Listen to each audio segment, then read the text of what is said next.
You are listening to the podcast That's Life in Sweden, or as we say in Swedish, Sånt, livet i Sverige, with me, your host, Lisa Åsimäki.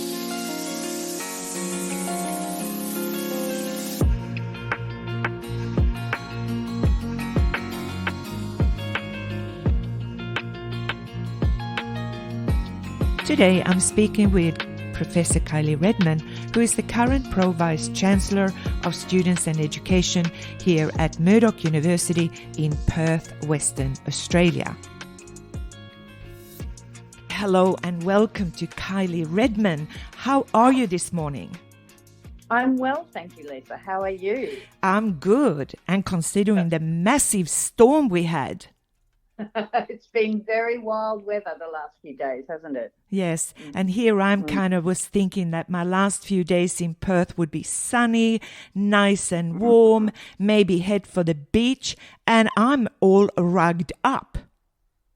It's very cold as well for Perth. It is. Perth, it's cold. Yes. So, Kylie, can you talk about your background and reasons for choosing to study education? Sure. Thank you for the opportunity to have this conversation. I'm really looking forward to it. I think education is a hopeful activity, and I'll explain a little bit about why I think that. So my first degree was as a school teacher, and I did that for the first 10 years of my career after I graduated. Where I grew up in Brisbane, in Logan City, not many people went to university. It's a very working class area.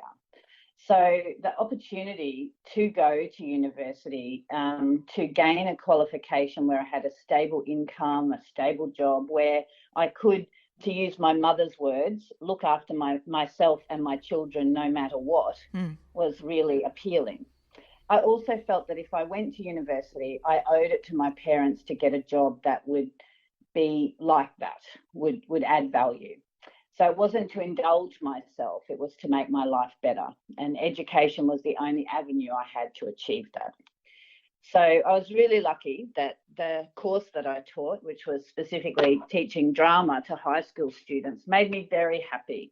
And I got a lot out of it. And I got a lot out of working with young people. So I wanted to increase my expertise for all the students that I taught. So I've continued to work on that sort of art or science or craft of teaching ever since. So I did a master's degree because I thought that would increase my impact. Then I moved into teaching pre-service teachers, which is where we first met, Lisa, many years ago, where we're both teaching pre-service teachers. And I think that was really powerful because I think about all of those students who I've had a hand in educating who are now teaching students themselves. And I think, wow, that's an amazing reach. And I've had a little hand in that, making teaching better.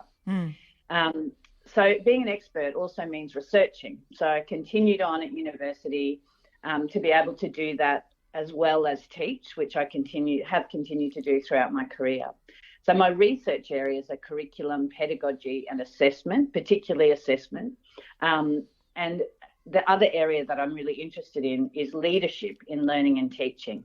So how we can make sure that we have that kind of educational leadership running all through every part of education, including higher education. Now, you co-authored a book chapter titled Curriculum Frameworks. I did. Can you talk about the reasons for the article and some of the findings? Sure. So I worked with two co-authors, Angela Hill and Katrina Strampel, who are both my colleagues at Edith Cowan University. And we were asked to contribute to an edited book called University Teaching in Focus, which Denise Chalmers and Lynn Hunt are the editors for. It's typically used to support people who are new to teaching in higher education. So if they're trying to learn how to be an academic for the first time, because many academics don't have any teaching qualifications. They normally have a PhD and they have expertise in their discipline area, but not in teaching and how to communicate that discipline expertise to students. So curriculum design then is a critical task if learning is to be successful and teaching rewarding.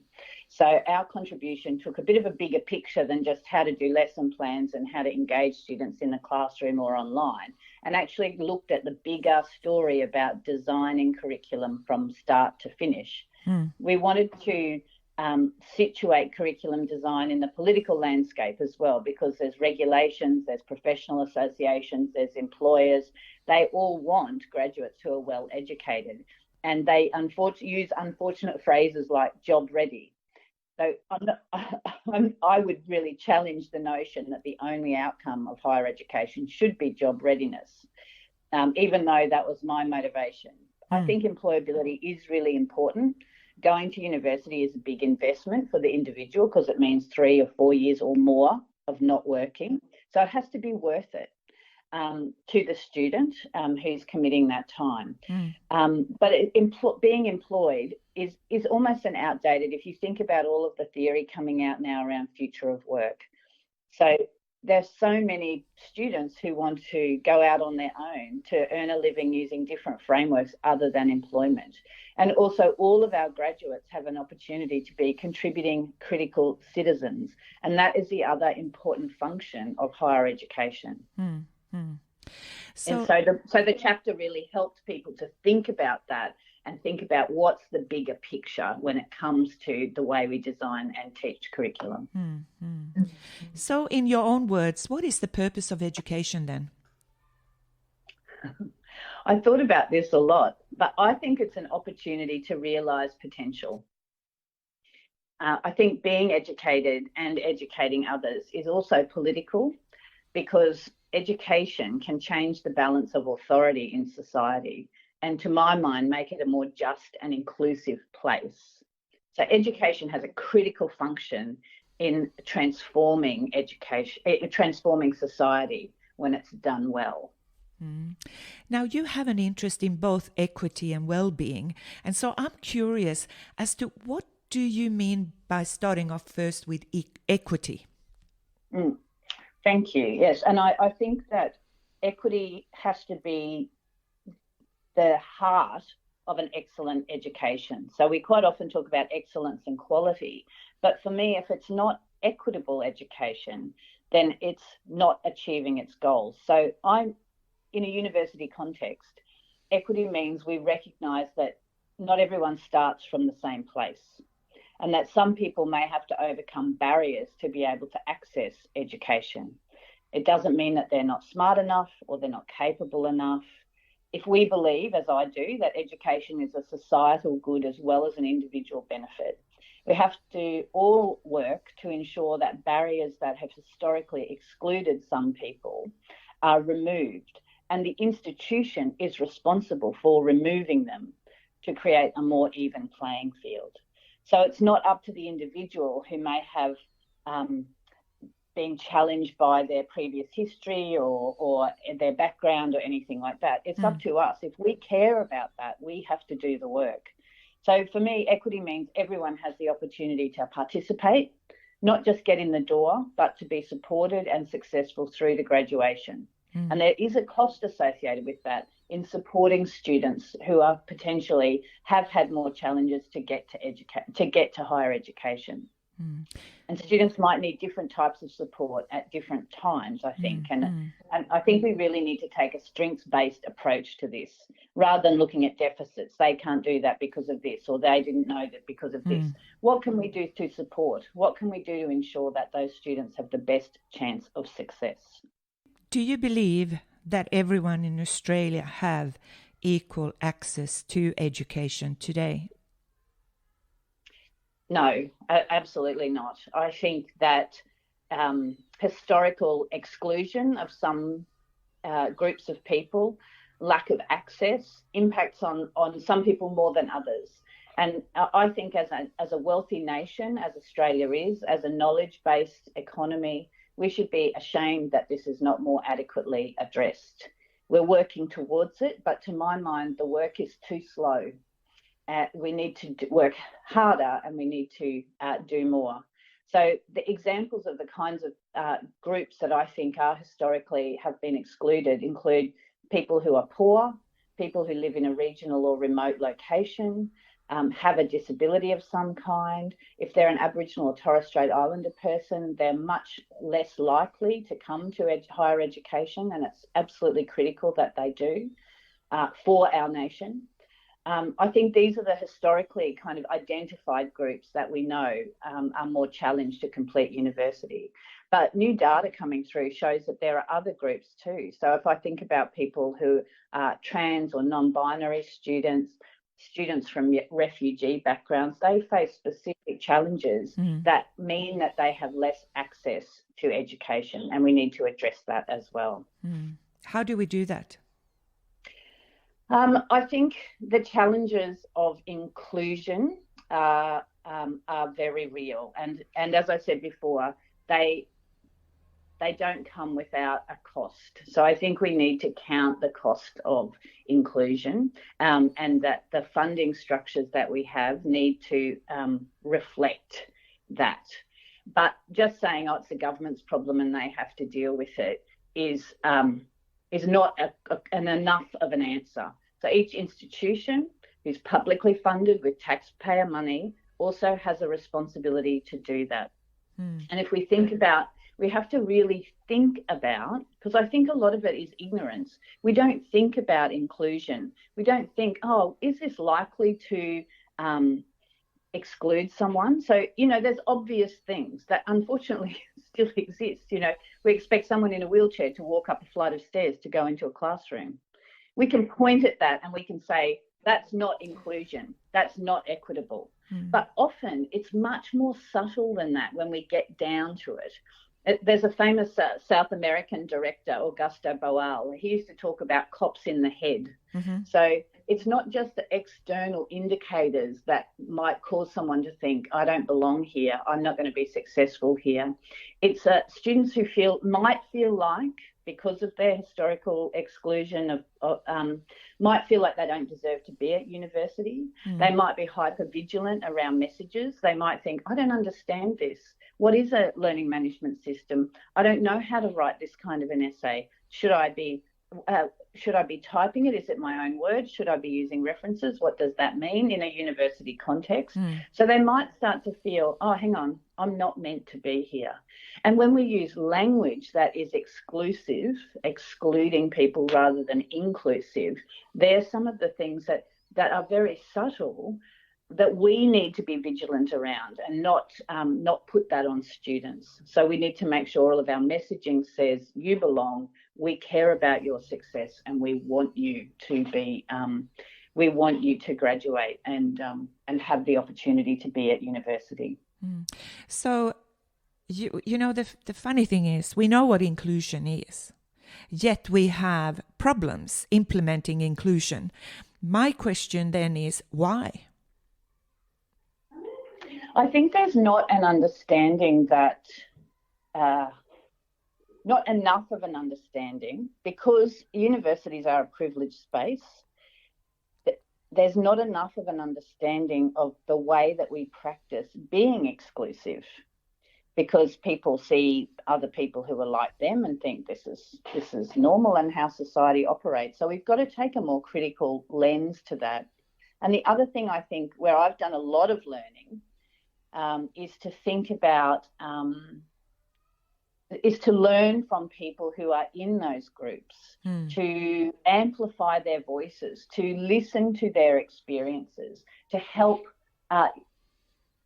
change practice based on what I'm learning from them. So it's really, even though I'm an educational leader and I'm in a senior position, I feel like a lot of what I do in terms of equity is to be quiet, to listen to people who have lived experience and try to figure out solutions with them that will help them to be more successful and more engaged in higher education. It is not easy, and because people's lived experience is not just, the same. It's not the same, and the practices that they express and experience are very varied. So it's about having an attitude towards inclusion, understanding lived experience, and acting on that in the role that you have.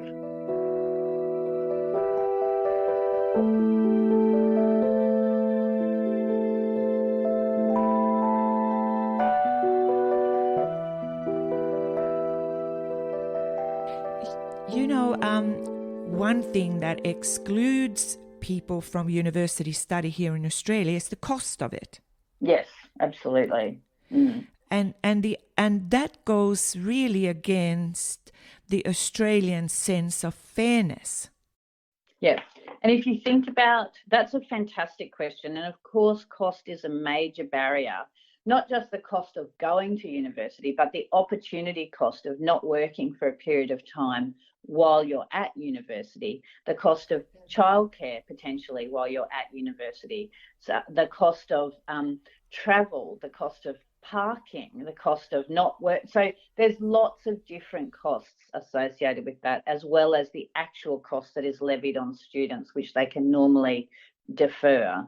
So a lot of that is driven by government decision making, and probably a lot of the Australian public don't know, not that they don't understand, they don't know that the support for universities has been dwindling over the last several years, to the point where universities have got to be much more entrepreneurial in coming up with ways to fund themselves. We're not for-profit organisations, so no one's, reporting to shareholders or putting money in the bank or anything like that. Everything that we earn or are given through grants or whatever goes back into running the university.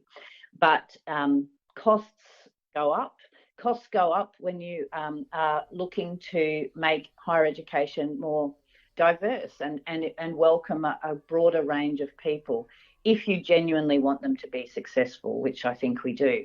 So if you think back to, Denise Bradley in the Bradley Review 2008, she gave us two challenges. One was that students between the ages of 25 and 34, there needed to be a 40% participation and graduation rate amongst that cohort nationally.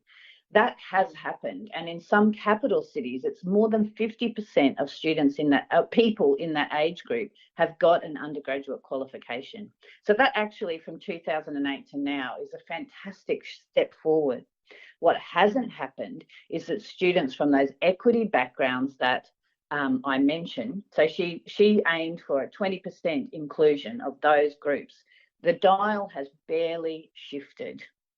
So while more people have accessed higher education, more people have graduated broadly in our population, the people from the groups that, in my view, could use their education to make the most difference haven't increased in participation. And that's the challenge that the new government, the Albanese government, and the Minister, Jason Clare, have identified early in their parliament, is that they need to actually look at that and look at ways to change that so that universities are more incentivised to graduate students from equity backgrounds, which is a great thing. And I'll be interested to see what they do to make that happen from their end, and then what we do to make it happen from where we're responsible.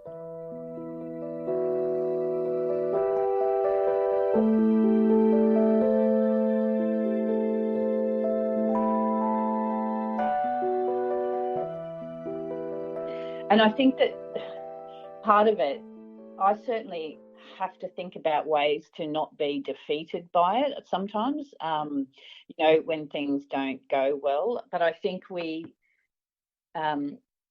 more diversity in university leadership, and I specifically would call out more women, more people of colour, more people with diverse educational experiences leading universities, helps make sure that those lived experiences at the decision-making table are brought to bear.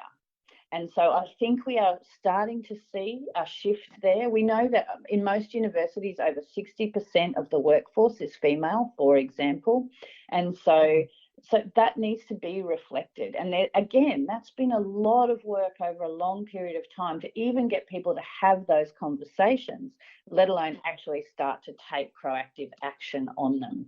But I think if we don't have those people, don't have those perspectives at the table where decisions are made, we're poorer for it, and it makes change slower. So really encourage people to think about that too, how to get involved in leadership in universities. Sometimes people who, academics and researchers are busy with their own researching and with their own teaching, but being involved in governance and leadership in universities can make a real difference if you bring an equity perspective to it. And you don't have to be from an equity group to have a commitment to social justice and inclusion. I'm thinking about a lot of times when you have sole parents and they kind of work part-time, or they leave academic life for some years and then they will re-enter, and they kind of things has happened and they cannot access the kind of positions that they if you like they deserve, and there are those barriers to them now. So when you talk about educational leadership, I'm really curious. You work with leaders. So what are some of your advice? What do you suggest? That's a really interesting question, and it's one that is very much being contemplated in Australian higher education at the moment. So if we look at data that comes through initiatives like the SAGE Athena Swan, which is about gender equity in science education initially, but has really broadened out in lots of universities to look at university leadership, you can see in the academic levels that women participate. I'm just going to call out gender as one of the examples here. Women participate and are employed at much higher rates when you are at the lower academic levels, up to senior lecturer.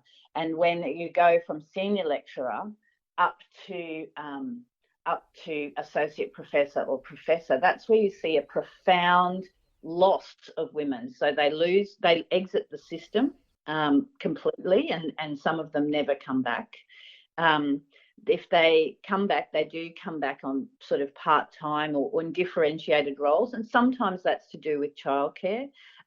Sometimes they are still participating in the system, but perhaps they are given more of the academic administration, the service work that isn't then rewarded. So instead of writing a research paper for a Q1 journal, they're corralling 300 first-year students in a subject.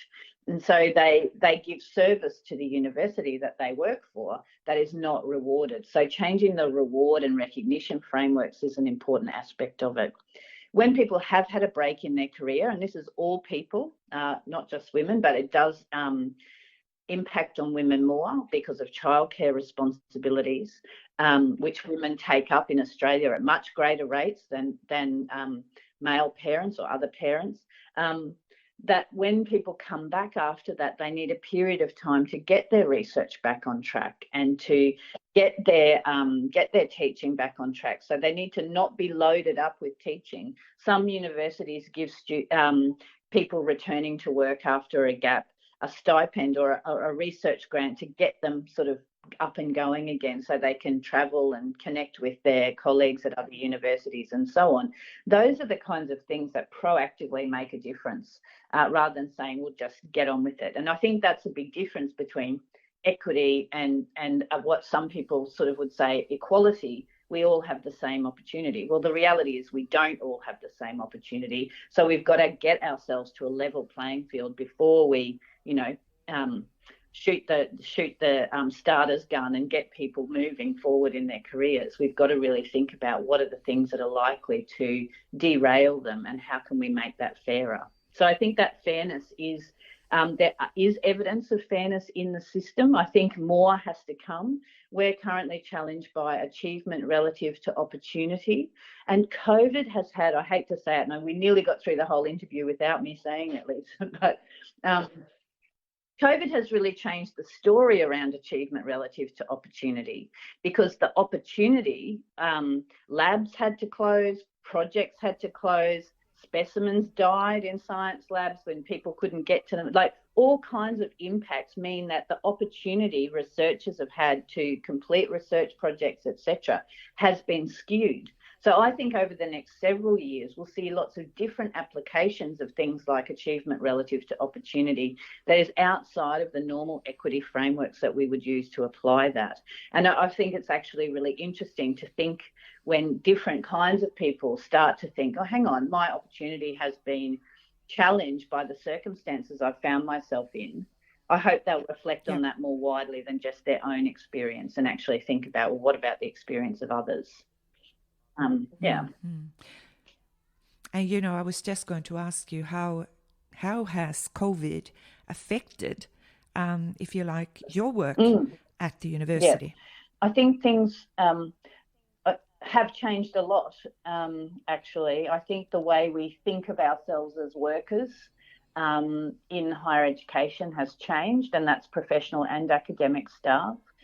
I think the way students are coming to the university experience is different. We're noticing that we want to reactivate our campuses and get our students back on campus and get them back face to face, because we know particularly collaboration and interaction really matters. Some of them are saying, I'll come for that, but I'm not going to come and sit in a lecture hall where someone's going to read off a PowerPoint slide, and I could do that at home. I know I can do it at home because I've been doing it for 2 years and it hasn't impacted on my learning negatively.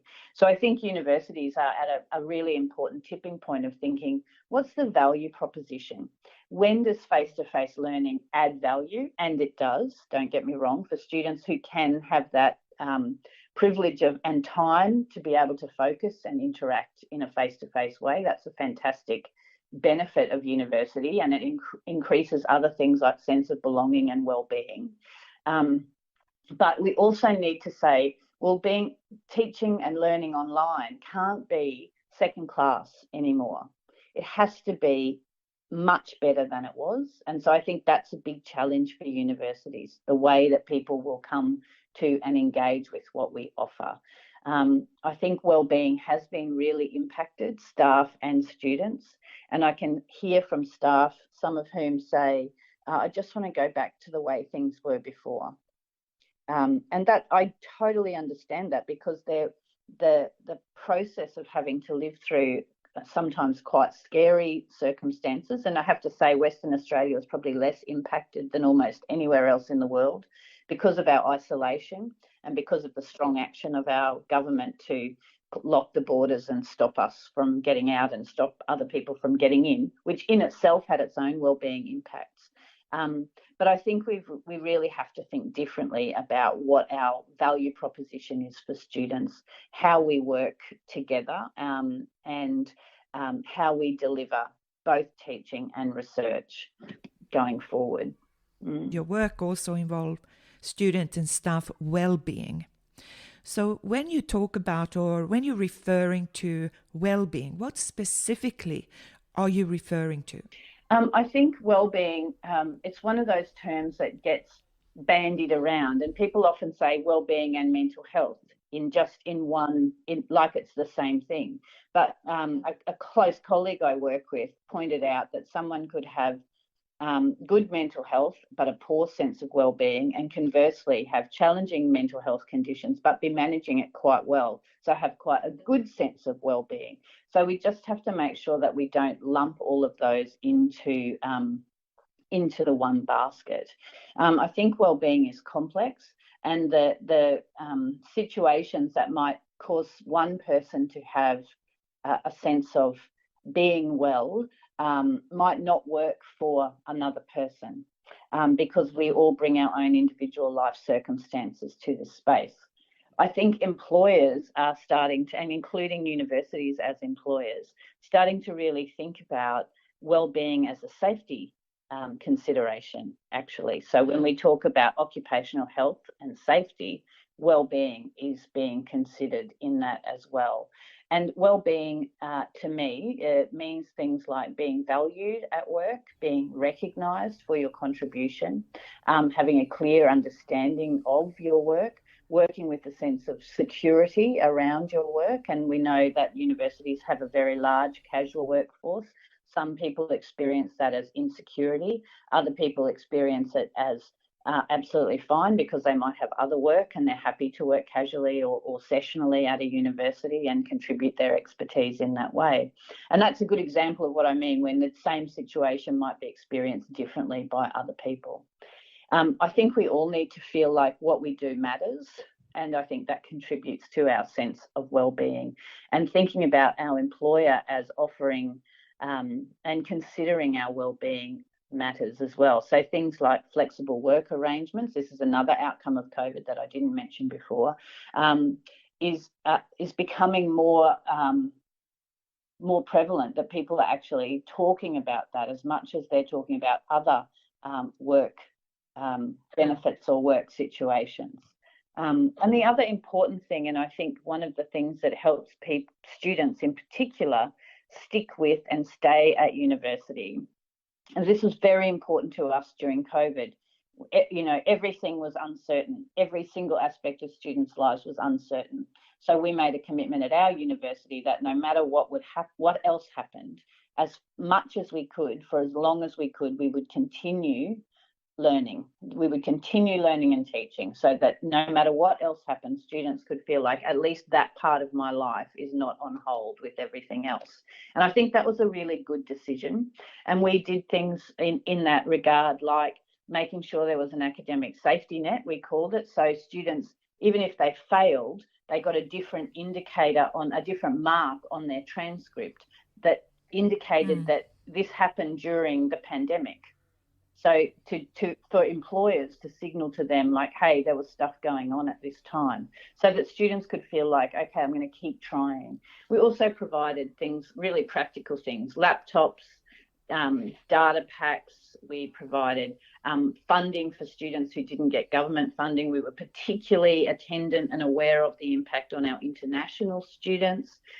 We set up a lot of we set up a lot of virtual spaces, and Kulbadi, who's our Aboriginal centre, really led the way on that. And we still now have a virtual study hub for our students who are currently overseas, who are returning. And that's a social kind of informal space rather than a formal learning space. It's a place for people to get together online, to talk, to share, to feel like they belong, even though they're not physically at our campus yet or at the moment.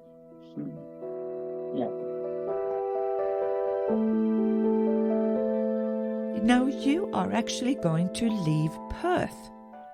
I am, yes. I've taken up a job as the Deputy Vice Chancellor, Education and Students at the University of Technology in Sydney, and I'll be starting there in November. Yeah, so it's a similar role to the one I have now, but the universities, while they share some of the things that I really value, like a commitment to equity, high quality student learning, etc., they're quite different in lots of other ways. UTS is right in the centre of Sydney. It's a town university, meaning that the university utilises buildings across a certain geographic area to engage students in learning. So it's not a campus as such. So the challenges and the opportunities there will be really exciting for me to think about how to do things differently at a different university and in a different city as well. I have absolutely loved the time that I've been in Western Australia and the opportunities that I've had while I've been here and the people I've met, particularly the learning I've done. And I particularly say that working with Noongar staff and Aboriginal and Torres Strait Islander staff and people in communities who've been extremely, in my mind, generous to me in helping me learn. I'd probably point to that as a real highlight. And the other one is the immense collaboration that happened with colleagues across the pandemic when we were doing that work of keeping learning happening. And I think when you're under those really constrained circumstances, you build really good relationships. And so I hope that even though I'm leaving this particular university and this state, because all of the universities here do work very collaboratively, to my mind, I hope that those relationships will continue even though I'm moving out of Western Australia. And closer to home, which is Queensland. Yep. So my parents are still on the Sunshine Coast, and my sister and brother. My children are both here, and they're going to stay here. So that'll give us a reason to come back regularly, which will be great. So yes, another life journey and a change in direction. But I'm really looking forward to working with the colleagues at UTS and the experience of living in I think it's Australia's biggest city. So moving from Australia's most isolated capital city to Australia's biggest city is going to certainly be very different for us. Yeah. Is there anything that comes to mind that you would like to add to the conversation that I have not touched on that is of special importance to you? Well, we have talked about all of the things that I really care about, Lisa. So you structured this interview so that I have an opportunity to really talk about those things. I guess for me, if there's something to think about on a more, and I know you have a global audience, is to think about how we can work together in distributed and collaborative ways to share what we know. We do it in our research, we do it via publications, but I think things like this podcast helps people to access thoughts and ideas of others in a way that is really meaningful, and more meaningful now that we know that we can do it. So I'd really encourage people to share and use fora like this one to continue those conversations about how we can make higher education better for everybody, and to share their successes and share their challenges, so that we can continue to work and grow together, not just as a locally or nationally, but actually globally. And I'm actually going to Europe in a few weeks' time, and I'm really looking forward to interacting with colleagues in a number of countries to just hear what's happening there and hear about how things have changed over the last few years, so I can then bring that back to Australia.